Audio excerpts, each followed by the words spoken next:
वज़ीर-ए-आज़म का जनूबी पंजाब और बलूचिस्तान के सैलाब मुतासरा इलाकों का दौरा। वज़ीर-ए-आज़म शहबाज शरीफ को रेस्क्यू और रिलीफ के कामों पर ब्रीफिंग।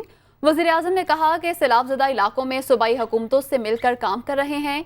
इमदादी रकम सैलाब मुतासरीन पर खर्च होनी चाहिए। वज़ीर-ए-आज़म का जनूबी पंजाब और बलूचिस्तान के सैलाब मुतासरा इलाकों का दौरा। वज़ीर-ए-आज़म शहबाज शरीफ को रेस्क्यू और रिलीफ के कामों पर ब्रीफ किया गया। वज़ीर-ए-आज़म शहबाज शरीफ ने कहा कि सैलाब ज़दा इलाकों में सूबाई हुकूमतों से मिलकर काम कर रहे हैं। इमदादी रकम सैलाब मुतासरीन पर खर्च होनी चाहिए। वज़ीर-ए-आज़म ने जनूबी पंजाब और बलूचिस्तान के सैलाब मुतासरा इलाकों का दौरा किया।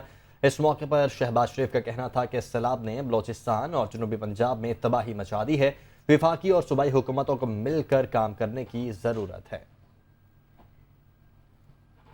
कोऑर्डिनेटेड वर्क है between federal government and provincial governments, तो उसमें ये टाइम है मुसीबत का, आफत है पूरे पाकिस्तान में। Balochistan has been totally devastated. मैं आपको बता नहीं सकता कि वहाँ पर कितनी तबाही है बेचारे।